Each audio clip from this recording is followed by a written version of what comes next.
Well, hello there. It's Louisa Munson from Feel Good Astrology. And today I've got a feel good conversation that I think is going to be really good for people that like astrology, but also that like to talk about all things metaphysical. I've got today a guest that I've had on my show, I think twice before, maybe even 3 times. She's a fantastic person and she's got a very interesting story. And she's got a chart with some really quite significant, what I like to term as kind of like sacred geometry, you know, when the planets meet up and match in a certain way. But anyway, before I bring her on, let me just tell you a little bit about her. So her name is Siobhan Nicolaou, and she's also known for being the sword of truth. You know, she's got a certain way of communicating and cutting through the confusion of life, which I really appreciate her for. So she's an author, a published author. She's also a medium for spirit. She's a metaphysician. That's a hard word for me to say in one go. And she's also a master alchemist. And she really does just really effectively work with energies. So she teaches energy management. She also teaches the transformation of energy, and also definitely sovereign development and integration. So she's a pretty strong person to have on the show. Anyway, what I'm going to do is bring her on. We're going to talk around the aspects of her chart and get to see the sort of crossover between astrology and real life and experience. So it's kind of quite an experimental show, I guess. Now, if you've got any questions at all for Siobhan or myself, please do pop them in the chat room, because, you know, it's a live show and we're really, you know, I think we're all co-creating it. So, you know, at your end, your question could take it off into who knows where it could go, but you know, your interaction is absolutely appreciated. So let's bring Siobhan on now and have a little chat with her. Good morning. Hey Siobhan, how are you? It's early morning for you, isn't it, over there? Well, kind of early, not really early, 8 o'clock. Tell me, where are you based at the moment? Boston. So yeah, it's early. It's just gone 1 o'clock here in Portugal. So we're covering a few different time zones, or a couple of time zones. So tell me, when was the last, like, how many times have you had your chart read? Or, you know, you must have come across quite a few different astrologers. And I haven't really. I had one gal do it many years ago, and I just never really, not being an astrologer, never really looked into it, didn't know what it meant. And then I met you, and you gave me more clarification about things than I think anybody that, oh wow.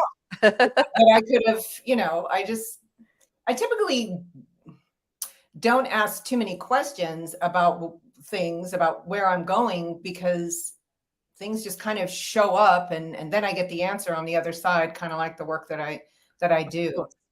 Yeah. You just deal with what's in front of you, and then everything kind of reveals. Yeah. But you explained to me why I go through some of the stuff I do based on the elements in my chart. And I've always been fascinated with all the squares that I have in the lower zone, which completely,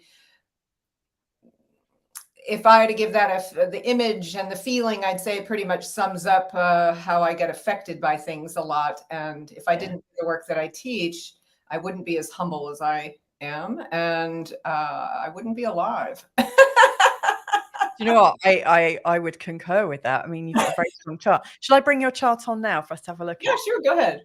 Okay. Everybody will have fun with this. So let me just move it on so we can see it. So hopefully, if I've done that right, yep, we can see Siobhan's chart there. Now, obviously, we can't see it very big, but, you know, people can see it quite up, you know, up large on their screens. We've just got like a studio size screen that we're recording into. But the first thing that I notice about your chart, Siobhan, is just this really strong definition. You know, often when we're looking at charts, people have their planets really scattered all over the place. But in your chart, that's not so. You've got these heavy concentrations of planets, which help to create these. You mentioned these squares. So these, all these short red lines represent squares between one planet and another. In fact, if I just click on, you'll see some of the things that I want to just talk about, which I think have really shaped you in terms of your work. But what you've actually got here is quite a few T-squares. So you've got like a square coming here and then going into a square at the other end, which causes what's known as we call them a T-square in astrology, but essentially they are right angle triangles, and they're very, very difficult to work with, but very, very transformational. What strikes you about your chart as you're looking at it? Well, it's the past 2 weeks, I don't know what's going on. I mean, if I kept up with trying to know all this, I wouldn't get anything done in my world. It would just be in my head about it. But I feel so deeply that I'm greatly affected by these things that happen. And all I can do, like I say, is do the inner work to transform the conflict that arises from within me, and then transcend the, I don't feel I'm going to be subjected to all these things in the way, for the rest of my life. Like, I think these configurations, and correct me if I'm wrong, but these configurations say this is what you're dealing with right now. Yeah. But the ability to deal with it then can become much easier. Over time. I just think right now, when I look at this and what I've been feeling the past 2 weeks and what I've absolutely been on the floor dealing with inside of myself, is that it is a huge time for transformation. Like, people should have their charts read, and if they need to find out why they feel the way they do, if that gives them some peace, but to do the inner work right now, because it is huge transformation is what it feels like when we have the opportunity, right? Is that what the opportunity? Yeah, I would absolutely confer with that. I mean, this is like looking just at your chart, but you've mentioned, what you're going through right now, and that it feels like quite a sensitive time. I just want to quickly flick over and show people. So like people who are interested in astrology will spot it straight away. But here, like all these symbols around the outside in green, that shows where the planets are in real time as of today. So we're recording this on the 3rd of August, 2023. Okay. But you'll see here, this is the symbol for Pluto. And it's really, really close to your descendant. These 4 angles are like, the way I see them is like compass points. They help to really orient you in your life. So for instance, this one here, the ascendant, I see as being like the opening chapter to the book of your life. And so it really represents you, your body, your boundaries, everything about you and the inner workings of your identity and your ego. And so anything coming over here affects the body. But then over here, this is known as the descendant, where it says DC. This is everything that's outside of you. And by that, I mean every single person on the planet that is not you is captured by this descendant. But it also captures partners, people who become enemies. I say that, because often people we fall in love with, the very things that we love about them, often we end up saying, I don't want any more of that energy. But I really think that the descendant is like almost like a cinema screen, because it's all of our projections. So everything that we don't see in ourselves, that we almost can't identify in ourselves, we see it in every other person reflected back at us. And right now with Pluto, this planet of transformation, doubling back down, he's already gone over your descendant last year. With a truck. Yeah, definitely with the truck. Absolutely. And, and he didn't do enough damage. And so what he's doing now, he's kind of looking over his shoulder and he's reversing. He's doing it really slowly. And then reverse again. Yeah, it's okay. Yeah. It's like he was trying to run you over, and he's like, okay, I need to finalize this one. Because you're right, like Pluto, he's the image of death. Like Pluto represents everything under the world. Like he is the ruler of the underworld astrologically and in mythology. And if you think, he's also the god of wealth, because all of wealth comes from the ground. If you think of all the precious metals and gems and things like that, but everything that comes from the earth returns to the earth. So he has got all of the wealth, all of the power, and if anything, he's like the great recycler of life. He's absolutely involved in your birth, your aging, your demise. And so when Pluto comes up into a really sensitive point, it often shows us one of those life or death situations.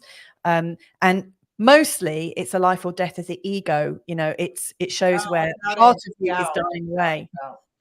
And it's really strong. What I find, over this past couple of weeks, and I don't know how long it's been like this, but I can tell you for 2 weeks for me anyway, it's just been that truck running over me again and just holding me to the ground. It's not even putting it in reverse. It's just like sitting on top of me. And, I've been calling it, I've been referring to it on my Facebook page, it's like being fracked. Like this energy is just breaking up the bedrock of my ego and using the liquid of love, which is, people think it's a soppy force, and love force is really freaking strong. And it's also transforming the waste that is left behind. And I got to say that, it's worth going into these aspects of yourself, your psyche, your body, your mind, your emotions during these times. I find the benefit of the tools that I have and the energies that I work with, to where I can go through something one day and then the next day I'll wake up with this revelation. Like the next day, it's like this download of answers of everything on the other side of what I've just worked through. And so it's not like you're left in the darkness at the other end of your healing, but I think people are afraid that they're going to be, it's the healing itself that if you go through, that's where your answers are on the other side. And it's quite nice. It's worth it. It's worth it. It's worth it. And with as much fire as I have, I'm really blessed in that. Yes, you are. In fact, that is one thing I want to point out a little bit later, is you've got this lovely, what's known as a grand trine in fire. And fire as an element is absolutely associated with inspiration, like that fire lit in you that is seeking oxygen. It's like wanting to grow, and it's wanting to move in all these different places. It's a sort of deep sort of I think reverence for life, and also curiosity for everything in existence. So I see that as being very inspiring. I really like what you're saying about the death of the ego there, and how it's a time for love, because love is the all-powerful force.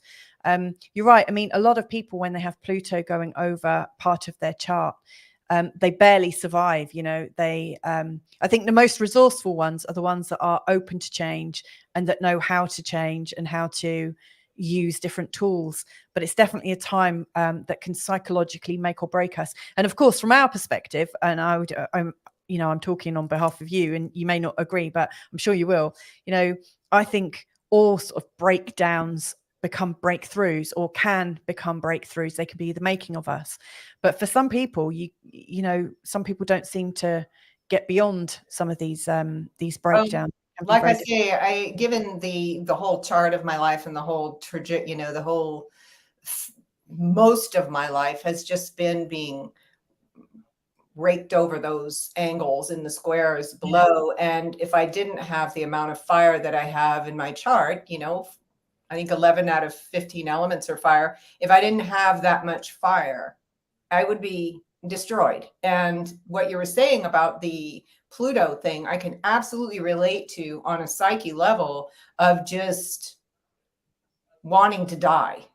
Yeah. You get to the point where it's like death of the ego, of course, but it feels, and I'm also dramatic because, that Italian influence I have, but, it's also your moon in Leo. Then I start negotiating with God, like, if this is it, take me out, because, and so it's part of the death process I go through. And I guess I miss my calling in the theater, but that's definitely it. I mean, when you allow yourself to feel to the depths of how painful it is to stay in your ego's self, then that's where the breakthrough is. Like you say, it's breaking down to break through. And we have to allow ourselves to go to that place and know that we're going to be okay if we just allow ourselves to get through the other side. Yeah. That's very profound. Using this, like the descendant, as being a mirror, like you're talking about staying in that feeling and until you can absolutely process it. I mean, this descendant is like a mirror, and this is like your fears of yourself, the absolute things that you maybe don't like about yourself. Looking back at you, it's like really facing your darkness. So true. Yep. And you just face these other faces of it. I've faced a lot in my life. You've read my book, and these were things that were essential for my growth, and I use it as a way to grow. And so that's what they become. They don't become something else. It's just this constant state of evolution. And when you're consciously evolving, that's what happens. Then you think that, you get to the bottom you get to the bedrock. Like I use this, that's how it felt, the fracking. But there's still probably something underneath that yet. Yeah.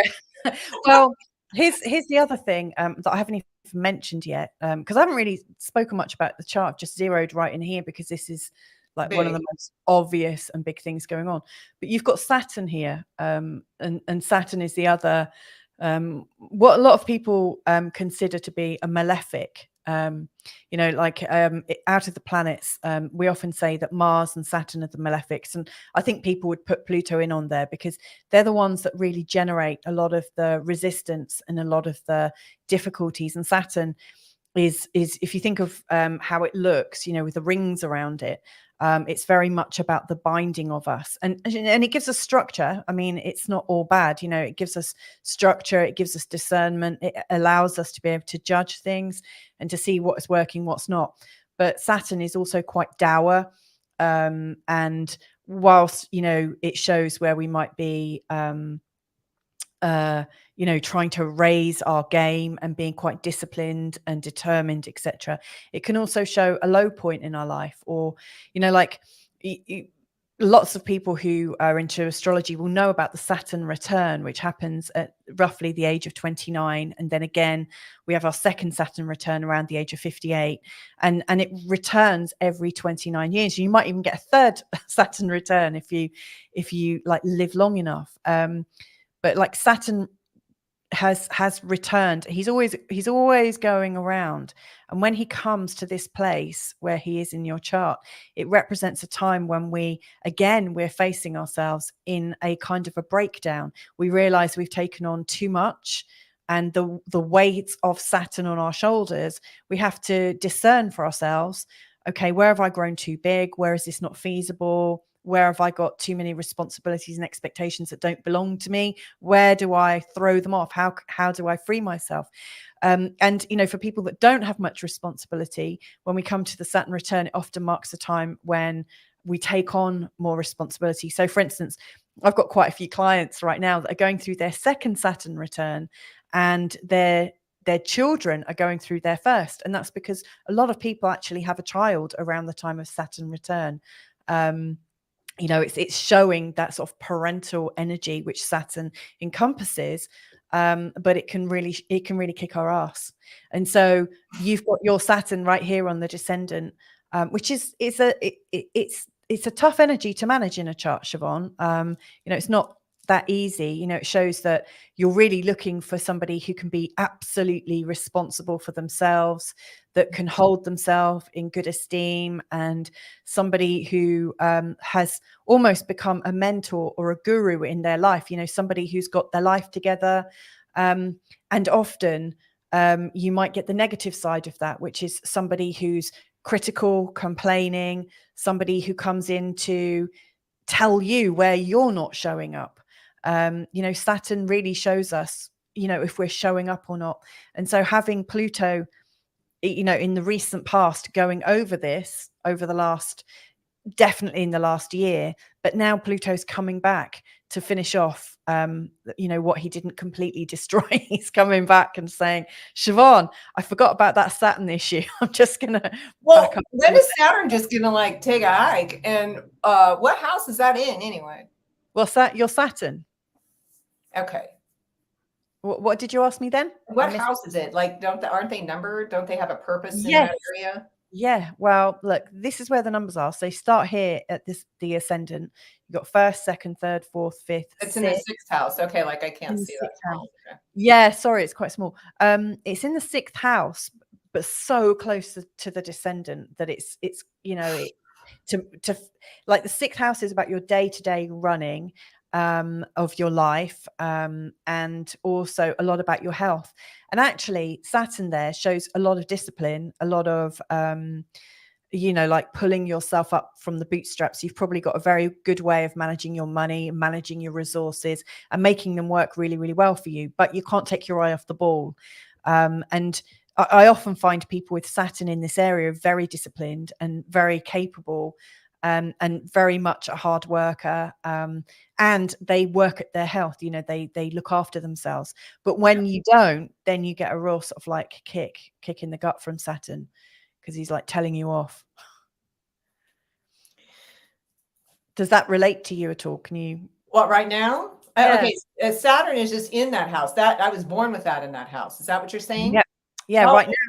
Right now, Saturn is going through your 8th house because he's just here on the outside, and what do I do about that? Like, nothing more than I'm doing. It makes me when are we going to lighten up? Yeah, well, that's a good question, because Saturn right now, earlier this year, Saturn went over your Chiron, and Chiron's another difficult planet energy to work with, but there's a lot more pleasure that comes with Chiron when we get through it. So Chiron shows us our wounds, like our childhood wounds. He's the wounded healer, and he transcends his wounds in the end because he faces them and he allows them to change him. And so he comes out of resistance, and when he comes out of resistance, it's like it all heals. But we have to make ourselves really, really vulnerable to do that. Correct. The thing about this, it feels so heavy, but people have to realize, with the right tools, and I literally have been evolving with the tools that I was given so many years ago in the Golden Light, and how to transform this energy from the inside out as something to be more of a gift and than a burden. And you got to realize that when you really get better at this, you'll see that it is a simultaneous experience. So if you hang out in the pain, you're going to stay in the pain. And if you learn how to utilize the love that you are within the emotional body, then it becomes this like agony and ecstasy at the same time. That one of the things in my book, The Absence of Evil, is the only thing that is greater than bondage is the freedom from the bondage itself. It's all the same feeling. It's just a different way of experiencing it. And it can be very simultaneous. It's a simultaneous experience. So it doesn't have to take you, like most people's experiences, it takes them all the way down and then they pop all the way back up. So there's this uneven, and you're going to get off track sometimes, but you're not supposed to let yourself dip a little bit down. You got to remember who you are and bring yourself up and utilize the tools. And then it becomes much more of a middle ground experience than it does as highs and lows. Yeah. So I love your description there. I just want to say hello to Nora Nor, who's joining us. Hi, Nora Nor. How are you? It's nice of you to join us in this live. Where are you messaging us from? I'd love to know. Tell us a bit about you, and what drew you to this show. I'd love to know. So yeah, you were talking about this kind of up and down, and of course you're teaching people how to manage their energy and also transform their energy. What I would say, just with Saturn earlier this year, so around March would have been quite an interesting time for you, because Saturn changed signs, went into the sign of Pisces, and Pluto actually crossed over into Aquarius very, very briefly, and it would have created quite a shift. But Saturn has been going over your wounds, kind of reminding you of some of the things that happened earlier on in your life, which kind of show up again. So, something comes up in your everyday present world to remind you of the wounds of the past, anything that's left as a triggerable. Oh my gosh, that's so absolutely true. March was a great month. I was getting ready to go to Italy in April. But there are things that, at first when they come up, it's because they're so subtle. Yeah. It's almost as if I couldn't even hear it because it'd been so far from my experience. I deal with things within myself all the time, but we can't deal with everything all the time. Right. And so it's exactly what happened. So words and different actions and things that were very, very reminiscent of, of course, mom. And and I was, aware of them and trying to sort through all of it, just observing it more, observing it, like not even being able to hear it. And then all of a sudden, having it create a resonance with this part within me. And then it became more of an awareness, a conscious awareness. And then it became how do I get away from this again? And, when there's nowhere to go but in, right? So that's what you end up doing. But it was a lot to manage in that month, simply because so much of it was becoming really anchored into my awareness in resonance. Yeah. Well, there's another reason for that, I would say, and that's because you've got this configuration. So, like Saturn was going over Chiron, but it was simultaneously in opposition to your Uranus. In fact, it went into an opposition with Uranus first. So that would have been happening, I think, around I can't remember when in March it went in, like Saturn changed signs, but it was definitely kind of anchoring into the shock of something from the past. Totally shock. It's just like, wow. Yeah. And Uranus is very much about awareness, but then you've also got the rest of this configuration. So Chiron and Uranus are also in a square to your sun. And so the shock and also the pain are associated with who you are right now, and who you were right then. So it would have actually felt like quite a personal attack. So whatever shock was coming up and the sort of childhood wounding was coming up, it was something that really identified, and would have been having you going, oh, crikey, how did that come up? Almost like a surprise attack. Yeah. And Saturn is moving back towards that area again, just almost to make sure it's completely clear of that. Well, it's shifted a lot since I've, continued to identify it, remove myself from the situation to be able to get more clarity, because it's very easy for me to become overwhelmed. It's like I have this dish on top of my head and I get so much information and it's all cramming itself through a little hole about that big.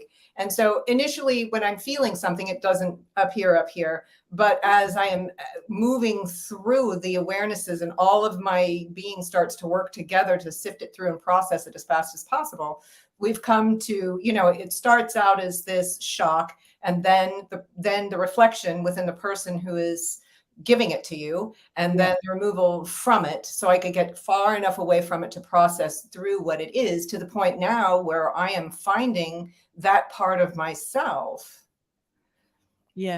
that I'm working to overcome, which has been this great divine ass kicking over the past 2 weeks to frack me to the edifice of my ego, so I really get over that part of myself. And boy, oh boy, oh boy. So I'm happy to say, if it's coming back, come on, because I'm ready. Wow. It's interesting because you've mentioned 2 weeks quite a few times in terms of timing. I don't even know what day it is, but it's the 3rd. It's a really auspicious day, actually.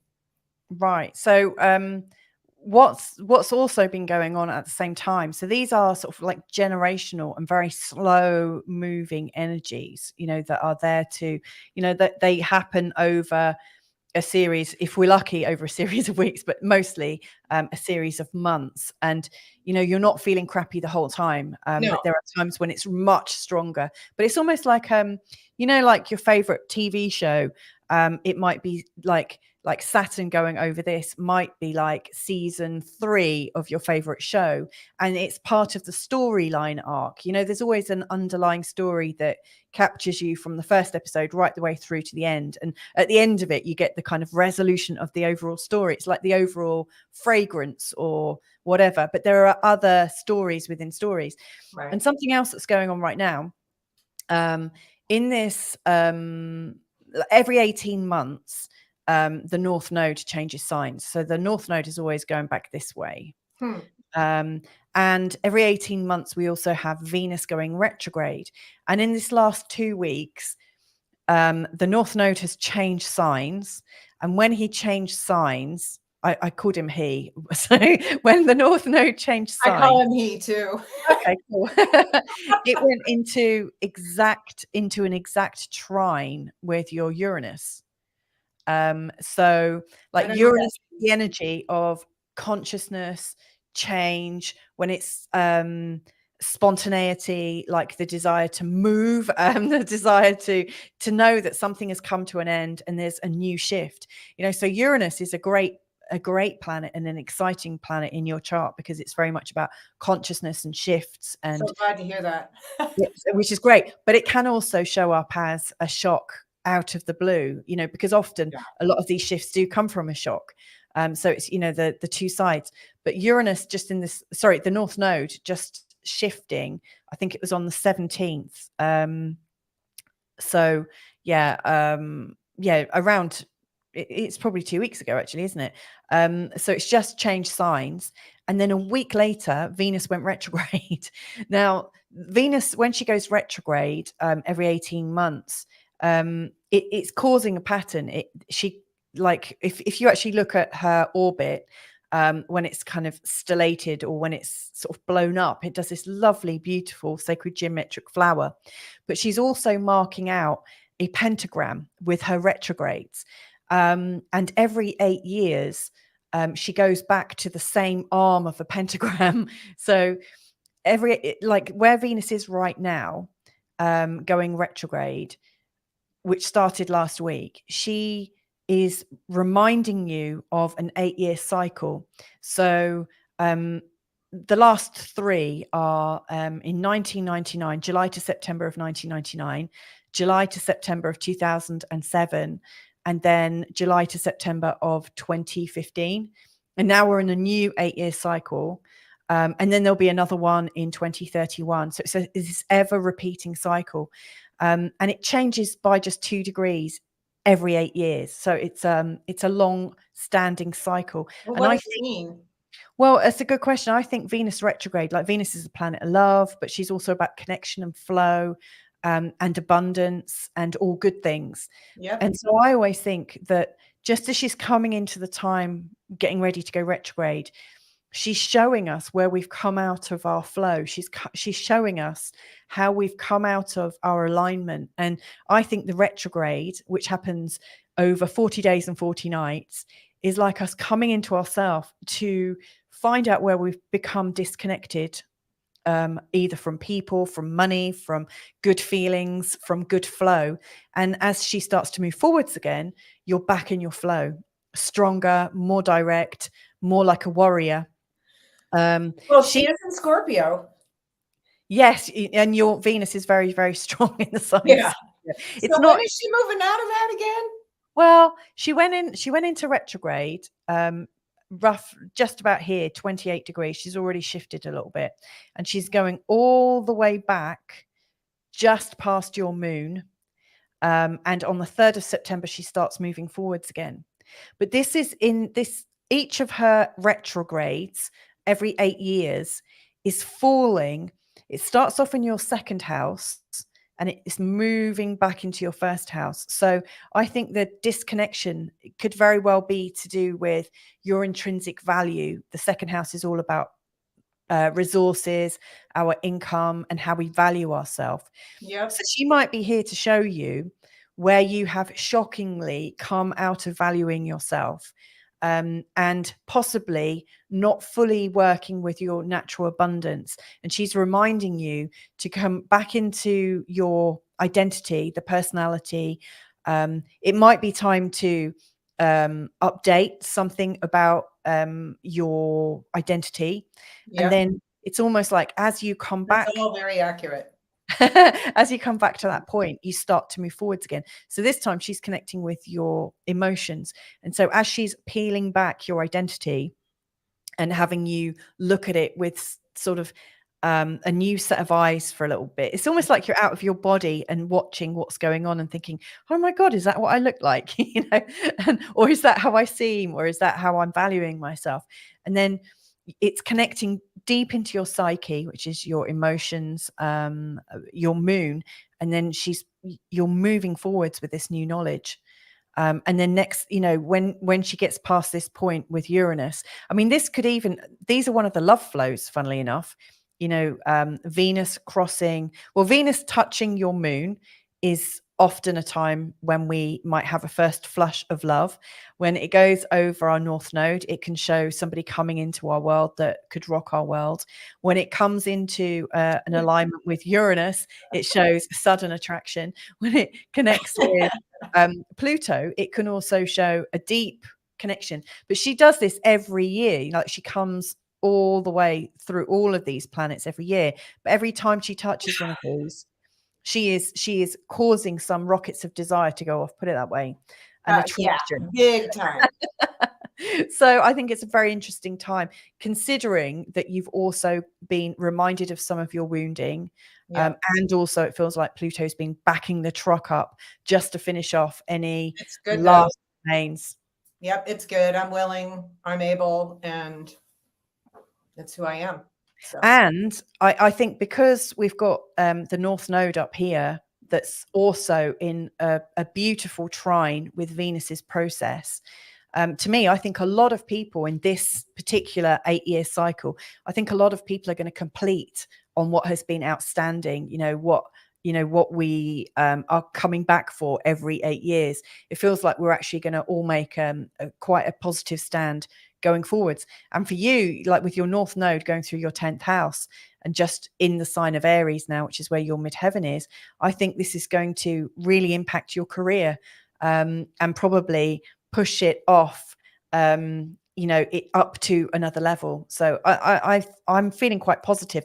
Whatever big shift is going on right now is it's big. Making way for all of that. And if I were hanging out in it, it would be a rough ride. It would be stopping the process. And so I want to ask you about that. Say with all my challenges, if I were just not doing any work, I know I would have died a long time ago, but I mean, at this point, if I were just to deny what's in front of me, what's been going on, if I were just to push that aside and not be who I am at this point, could it move things in my chart to make something else happen? Do the choices we make alter the trajectory of the planets, or is it always we're subjected to them?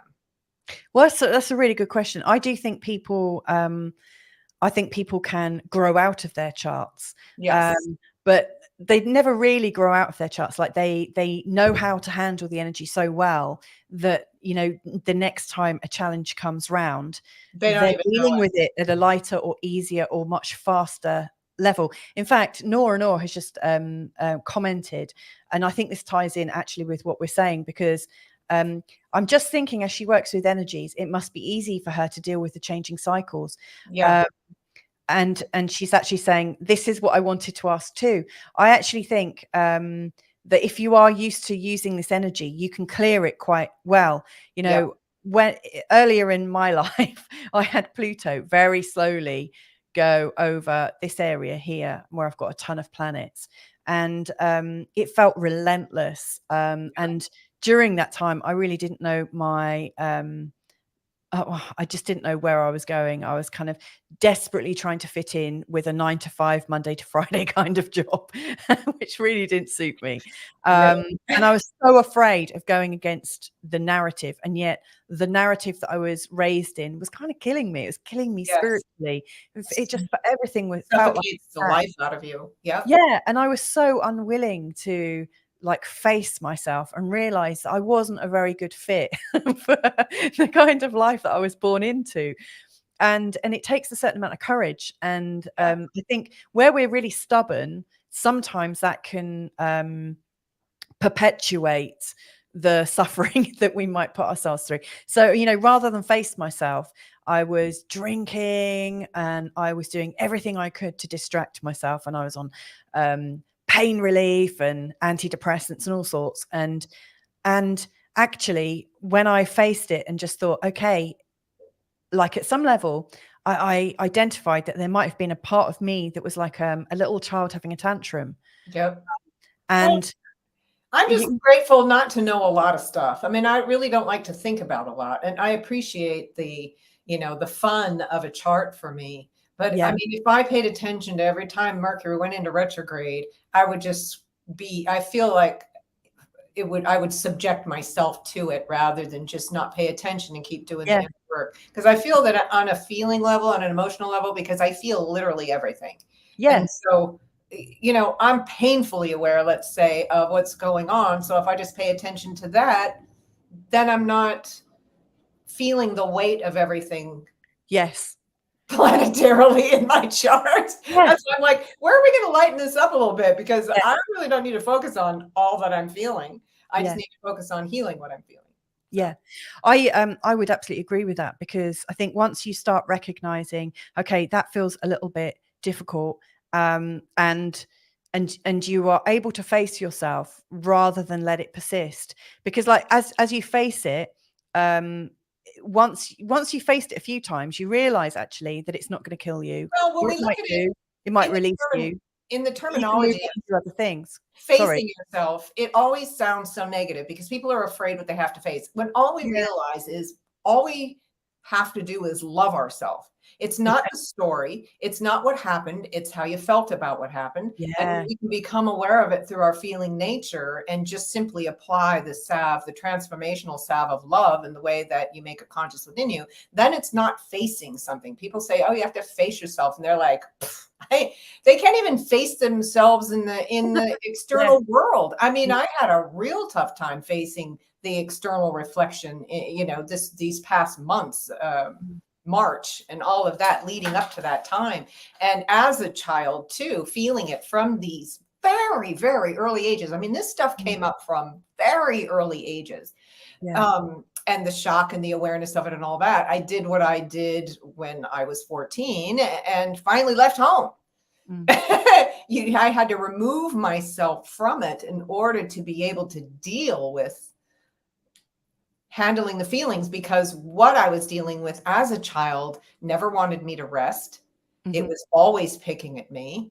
It was disrupting me constantly, energetically, everything. I mean, my flow was constantly being inundated on all these different levels. And then, so I removed myself from the situation, but doing an immense amount of healing. But it wasn't about like facing these parts. It's like the story doesn't matter. It's how we felt about what happened, not what happened. Yeah. And I always found it more beneficial to work with it in that way. So facing myself, was back in the old days when I was shocked at what showed up, but I didn't think about what I saw and I didn't think about what I felt. I just applied the consciousness of love, and then it was able to transform. And I think it just helps people better when they realize that it's just energy, and it's not this thing that we make it. Yeah. It becomes easier to deal with. So when we just face the love within ourselves, then it's easier to face. Do you know what? When that's one of the things well, there's a few things I want to touch on there.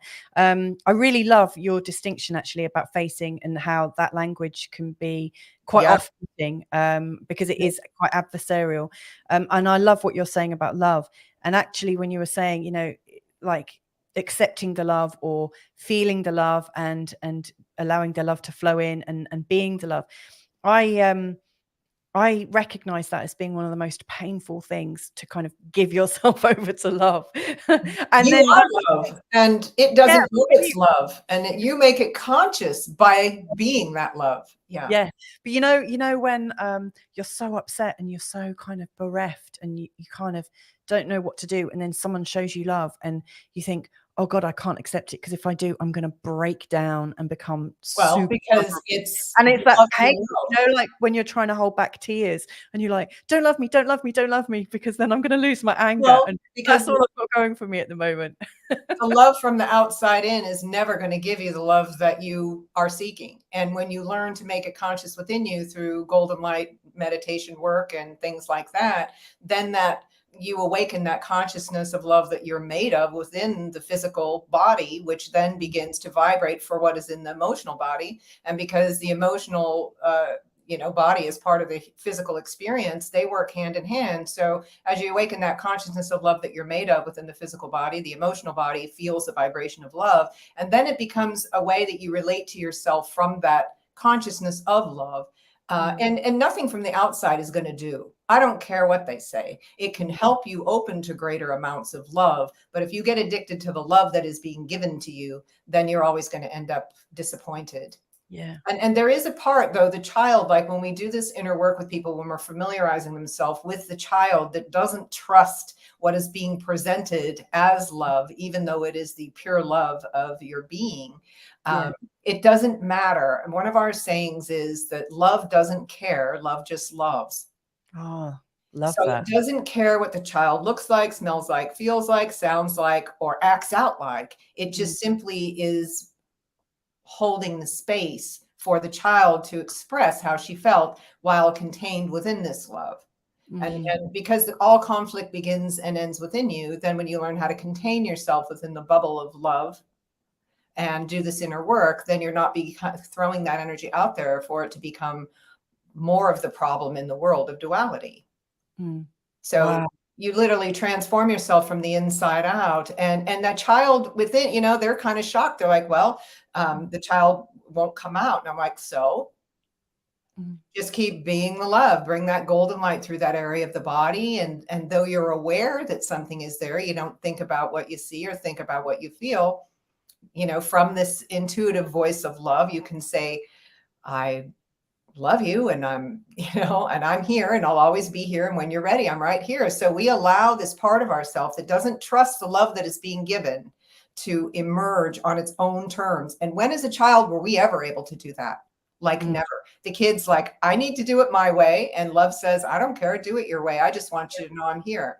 I've always been here. I will always be here. And when you're ready, I'll be right here. And then the kid in me, I mean, over these years of doing this, I totally tested the waters. Yeah. Because she's done things to express the levels of rage within her or whatever that I could have never thought of with my own human mind as an adult. Just showing me the depths of how she felt.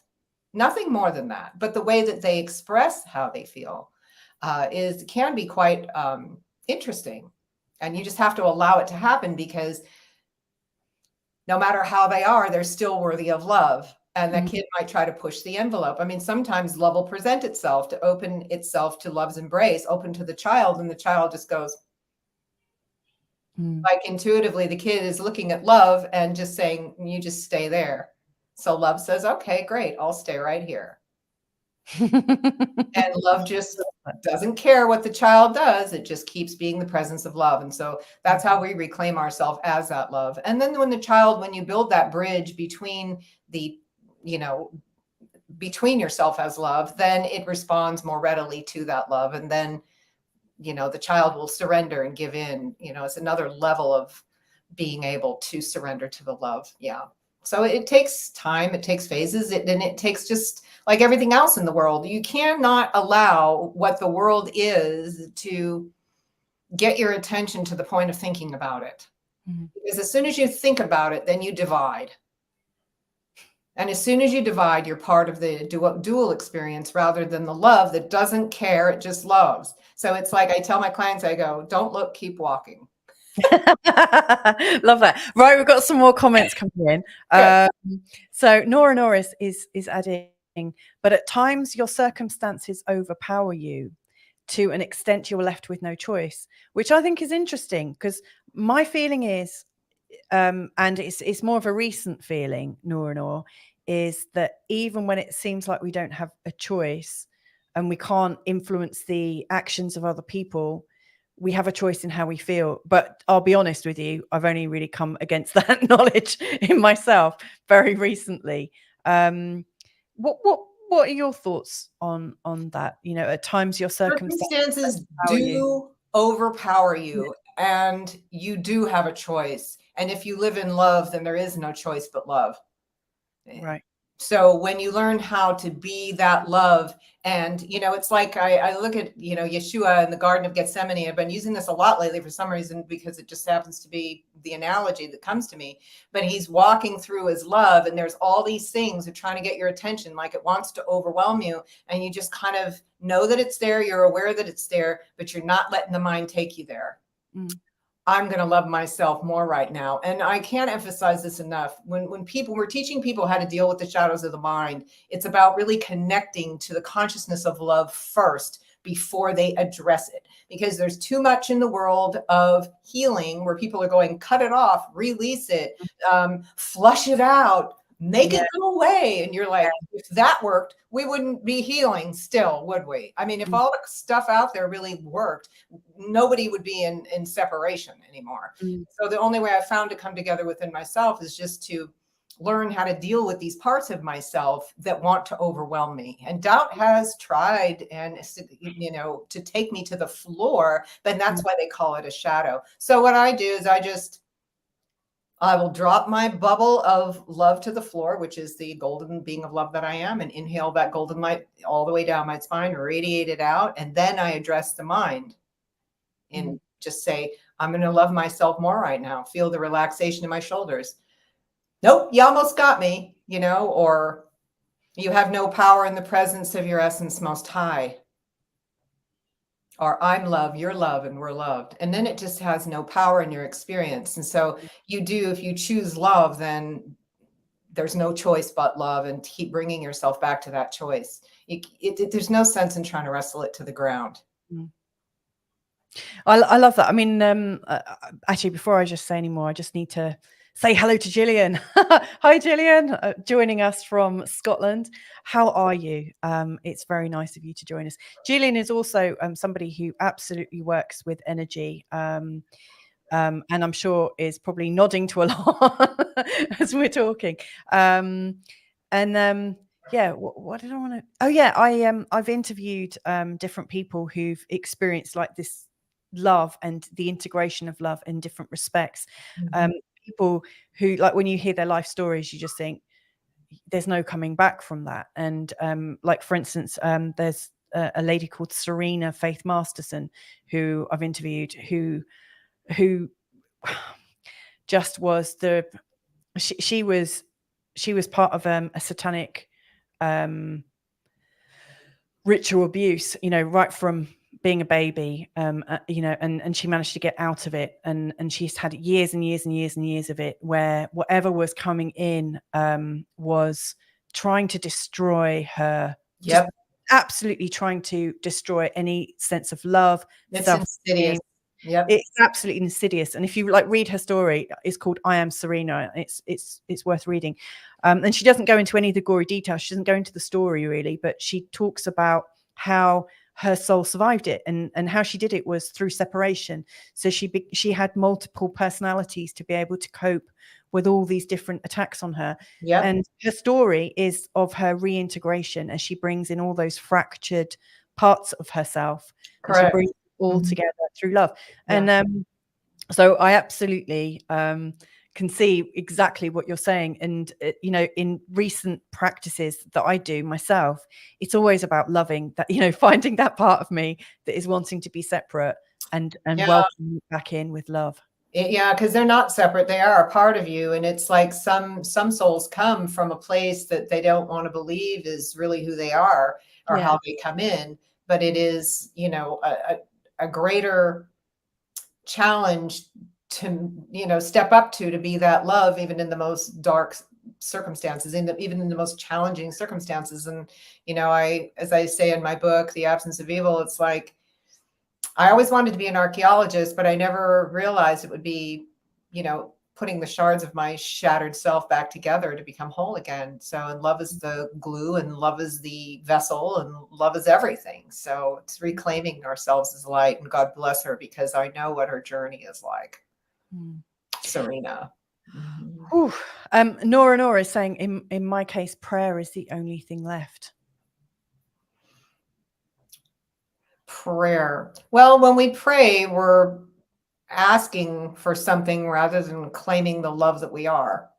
And so we would encourage her to awaken more of the love that she is as a way of being. So the doing isn't as necessary. You know, there are times where we can get help. We're always, you know, asking for help from our invisible posses, are, you know, the angels of light or whomever, and that's wonderful. But, you know, the praying thing can be a little tricky, because if we're always praying instead of recognizing who we are, then we keep ourselves in separation in that way.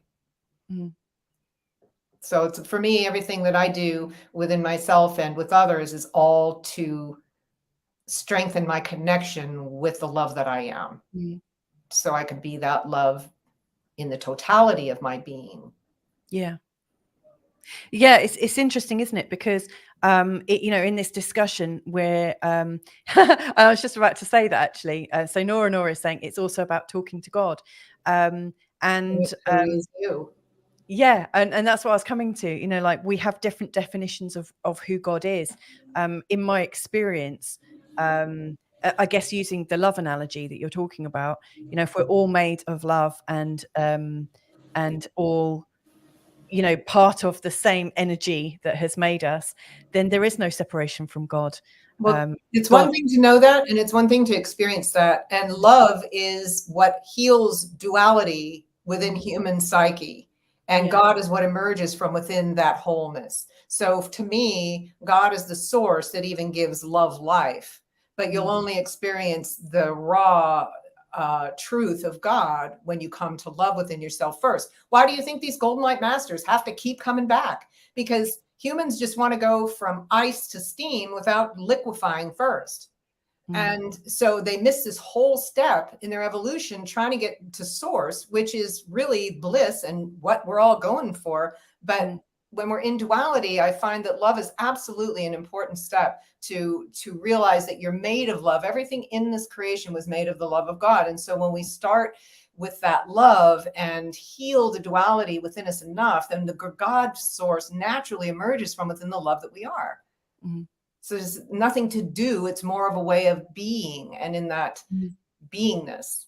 It's very interesting that you just said that, because Nora said being open about our thoughts and feelings. I mean, that is one thing that I have found in the past. If I have prayed, probably a prayer for me is more, to me, it almost feels like I'm talking with myself and I'm getting clearer. You are opening, you're being open with yourself, you're hearing yourself, and it's like a co-creation then, isn't it? Like you are recognizing that part of you that is more magnificent than the you in the body, that there might be something bigger than you, that you are also it.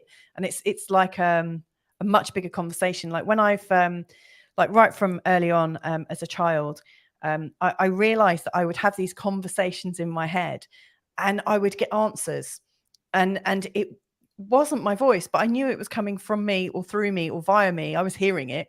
And it's almost like there is a voice that I recognize that is life talking with me. Yes. So But it depends on how you define prayer as to how things, are working for you or not, or whether they're in separation or not. And, for me, it's more about listening. I've experienced the voice, so to speak, in different ways, in different phases of my life, my evolution. Yeah. I'm really loving the way this conversation is going. What I'd like to do is just pick on some of these aspects here. Okay.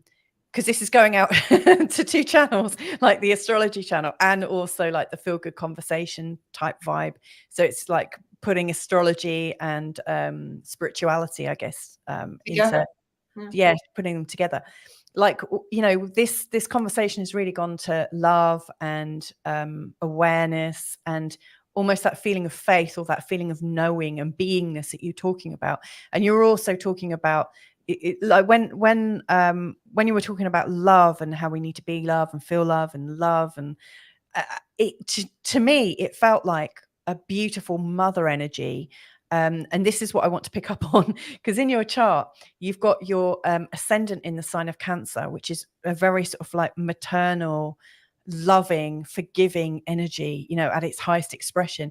And it means your ruling planet is the moon, and it's in the first house, which is in your body. And so it's, as I'm looking at this, I'm really seeing that the sort of faith or the absolute knowing of the energy is within you.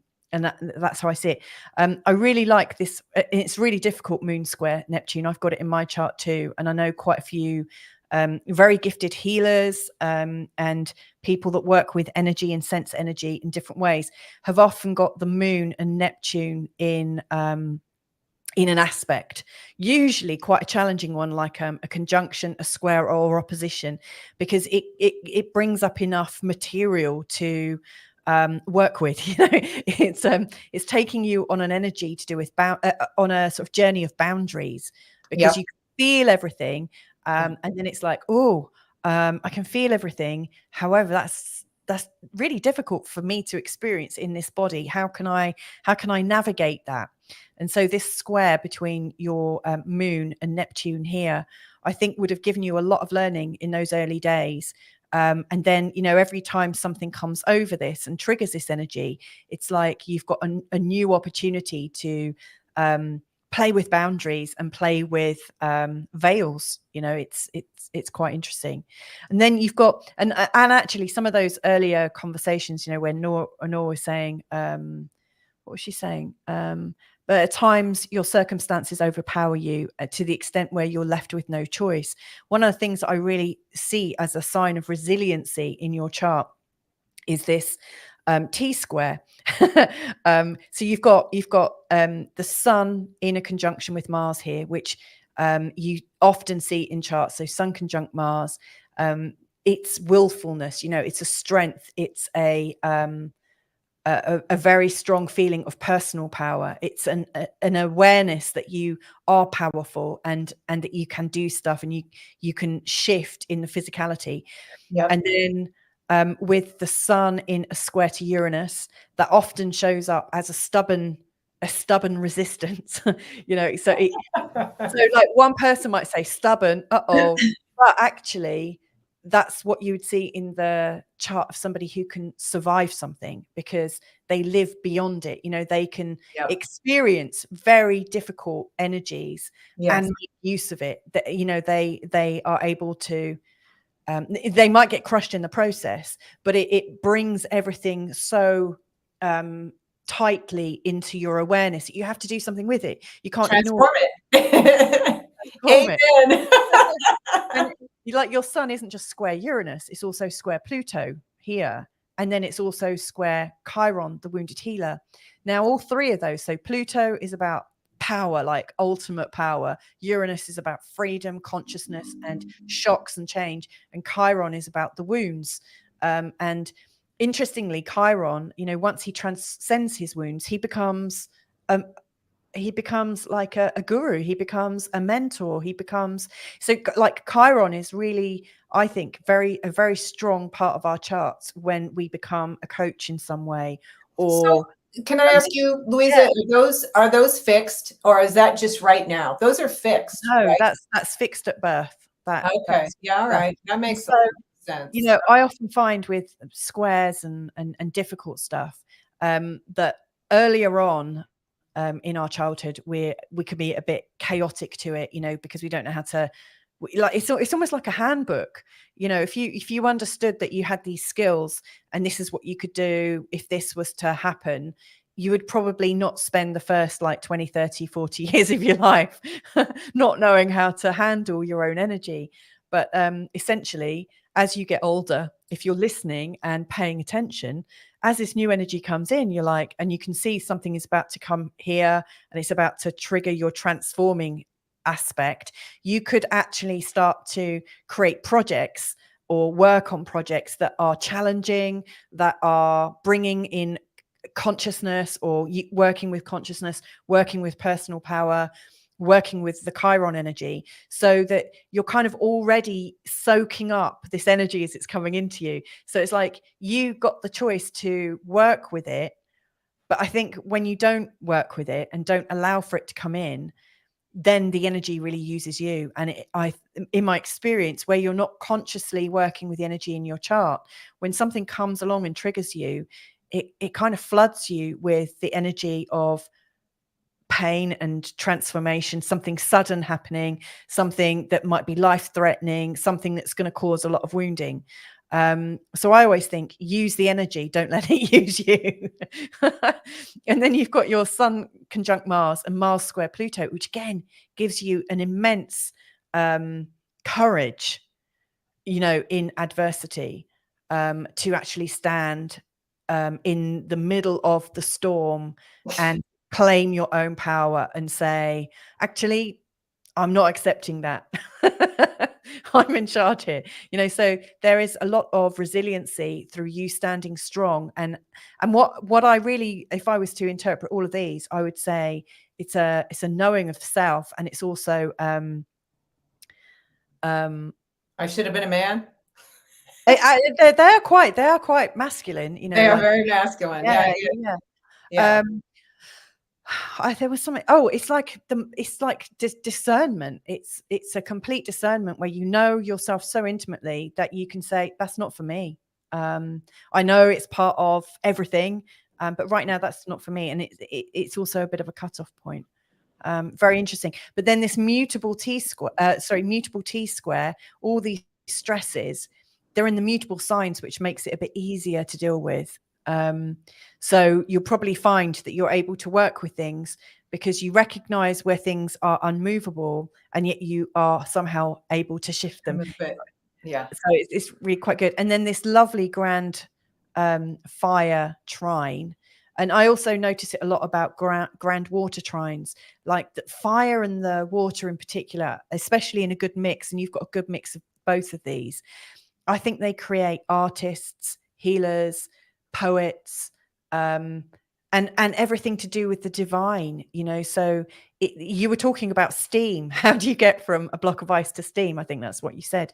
But like, you've got this fire and you've got this water energy, and it changes, it transforms, and it becomes, you know, it's like the breath of consciousness. Yes, So I think it is. with that, and not everyone can live with it, you know, like I think Kurt Cobain's chart, or somebody like him, who had all this amazing kind of transforming energy. It was too much for them. You know, there are lots of mystics and artists with a watery, fiery chart that just think, oh, I've had enough of this. It's too much. Well, fire and, you know, fire with water makes steam. So yeah, that's why I'm saying if you're going to stay a block of ice, then you're going to have a hard time turning to steam. You got to turn to that water and then it evaporates.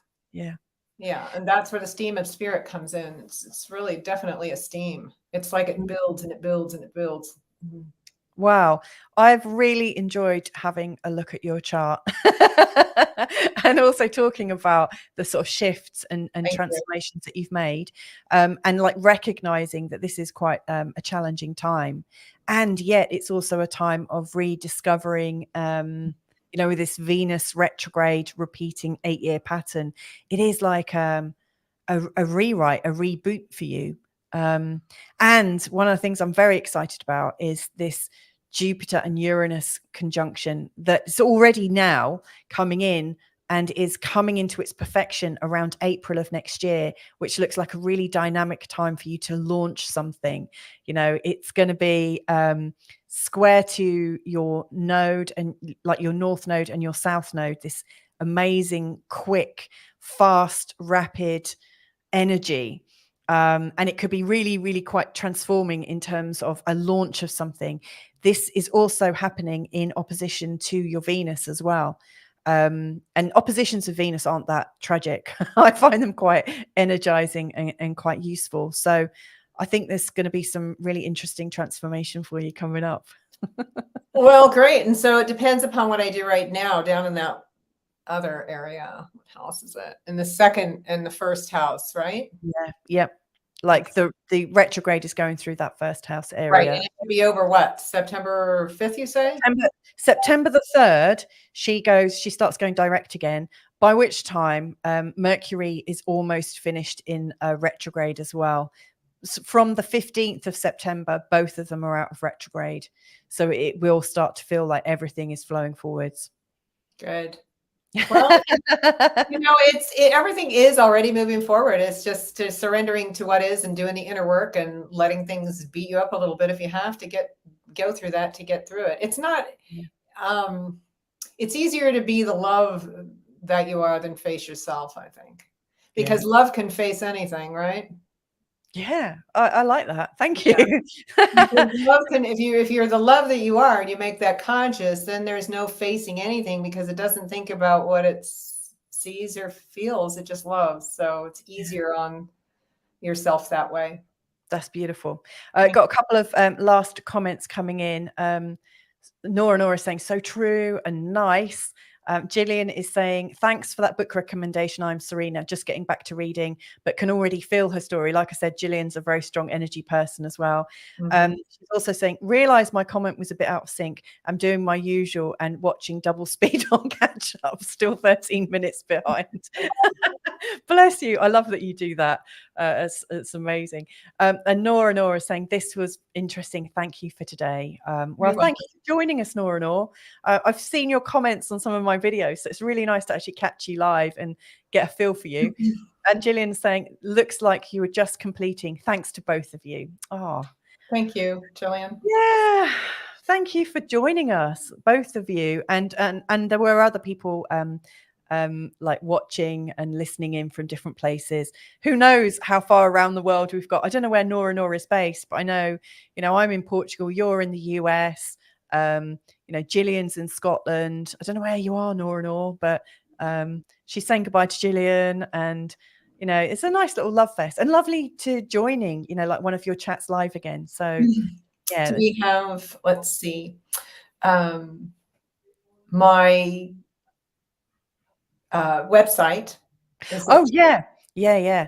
So if you are interested in what Siobhan is doing, then you can go to siobhannicolaou.com, where, obviously all of your events, your books, and media links and things like that are.